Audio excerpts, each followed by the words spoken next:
मोगाच्या भावा भयणीनो, आयची पवित्र पुस्तकांतली वाचपां आमी आयकल्या आनी ती आमकां उगडास कोत्ता की आमकां आमंत्रण देवाचेर विस्वास दवरूंक. आनी जेन्ना आमी देवाचेर विस्वास दवरता आमकां भिवपाची गरज आसना. आनी कित्याक भिवपाची गरज आसना?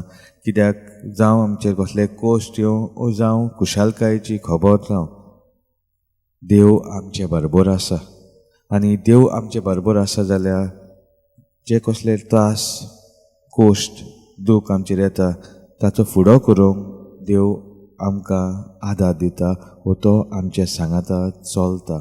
अशें न्हय की जेन्ना आमी देवाचेर विश्वास दवरता सगलें काडून वेतोले. वय, देवा कडेन ती तांकूय आसा. जे कितें कोश्ट येता, दूख येता, कांयच न्हय कशें काडूं येता, पूण तो आमकां उगडास कोत्ता, हांवूय तुमचे बरोबर हे दुखांत, हे कोश्टान आसा.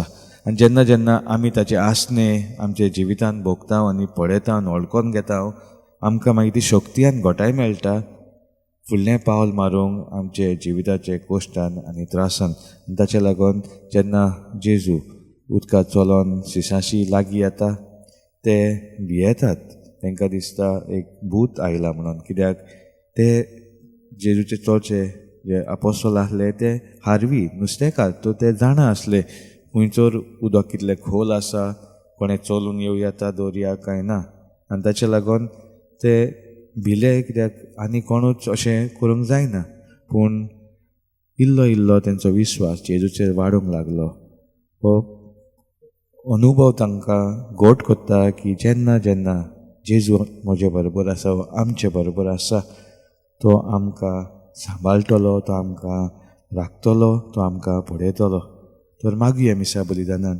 एक आमच्या जिवितांत खुबशे कोश्ट, त्रास, वादळ येता, पूण ताचो फुडो करूंक देवाचो सांगात सदांच आमचे थंय आसूं.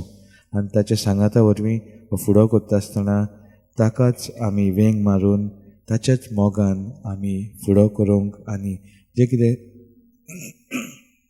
वायट येता तें पयस दवरूंक आनी बरें आसा तें वेंग मारून जेजूचो खरें पाटलादार जावंक. आमेन.